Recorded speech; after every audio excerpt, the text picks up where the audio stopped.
basic things, all right?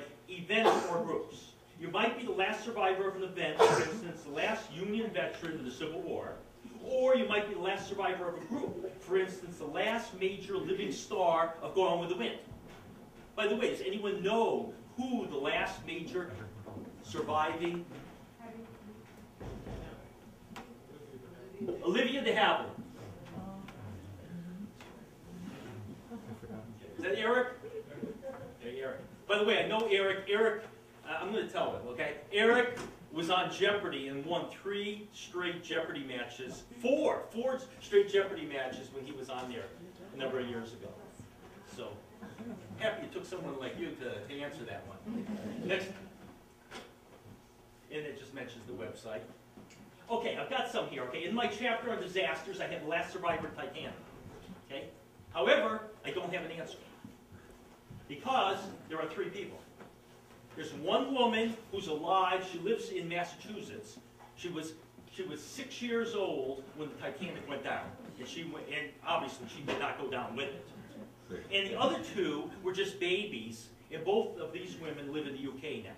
So since there's 3 last survivors, they're not in the book. However, I do have these 3 things in the book. Because there was a last male survivor, and there's a last officer. And here's some examples of some of the things I have in the book. Thomas Edison. Now here, again, it's rather subjective. I had to decide who did I consider the best-known 19th century inventors. So that's my opinion. So I chose 13 of them. And of those, Thomas Edison died in the early 1930s, so he was the last living one. This one, the Donner Party, if you remember that, the cannibalism incident, there were 87 people in the party, and the last living one was Margaret Green, who was only a year old at the time, and she lived into the 1930s. She did not, by the way, remember anything about it. Again, I decided who the famous 1930s criminals were. All right, Dillinger, Ma Barker, Bonnie and Clyde, you name them, they're in the book. And the last one was Carpus, who died of natural causes at the age of 72.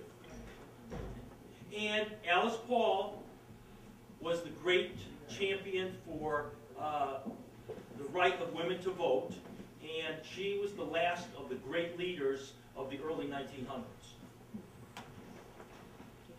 Okay, here's one. Last surviving Old West lawman. Okay? Now some folks guess Wyatt Earp. Okay? Wyatt Earp died in 1929 in Los Angeles. Okay? And he certainly was one of the last. Bat Masterson died in 1921 in New York when he was working on a newspaper. However, I decided, in my opinion, the last one was Elfego Baca. Okay? And the Mexican-American who led a tremendously colorful life in the late 1800s as a lawman, a district attorney, a lawyer, you name it, anything to do with the law he covered. And then in the late 1950s, maybe some of you remember it, Walt Disney Company made the series, The 9 Lives of Elfego Baca. Anyone remember that? I'm the only one. Hey. There's one back there. Okay. And he died in 1945. The last surviving silent film superstar. Okay, now you're not going to guess this because I didn't even know who she was because she hasn't been famous for 75 years. All right? However, let's go see who she is. Anita Page. Back in the 1920s, the late 1920s, she received about 10,000 fan letters every week. But then after the early 30s, she just disappeared from showbiz. She has now a website. She's 95 years old. She has a website, and if you want her autographed photo, and you have $25, it's even cheaper than, or more expensive than my book, okay? She'll send you an autographed photo. Oh, by the way, also, in the 1920s, when she was a star, there was a man in Italy who sent her proposals of marriage several times. His name was Mussolini. And she turned him down. Smart move, huh? Smart move. last veteran in the American Revolution. A lot about history in the book, and that is a guy by the name of Daniel Bateman. Daniel Bateman is so little known. Oh, by the way, he died when he was about 109, okay? But he is so little known that I called up, he was the last place, apparently he was buried in Freedom, New York, which is south of Buffalo, a little town south of Buffalo. I called them up. I called the local historical society. They didn't know who he was. They said, maybe you can talk to someone who handles the cemeteries in town. So I called them up.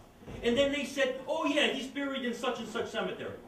They didn't even know that in their town, in their historians, okay, they didn't know in their town lies the last veteran of the Revolution. Now, there are a couple others that are contenders for the title, all right? But as I looked into their background, it seemed like most folks pick Bateman, and the United States Department of Veterans Affairs chooses him too. So that's why I chose him. Mainly because the U.S. government official branch, like said, that he is the last survivor of the revolution. Well, here's one. Last surviving speaker of the 1963 Civil Rights March in Washington. Okay. You know, Martin Luther King was there. And Scott, here's the program for the march.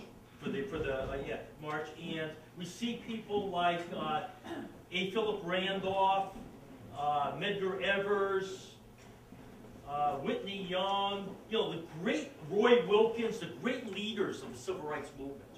Right? The one I circled is the last one, the only one who's alive today, John Lewis. And John Lewis is a congressman from Georgia right now. Back then, he was the head of a student contingent of nonviolent, like, action students. Today, he serves in Congress, and he's, let's see, approximately 65 years old.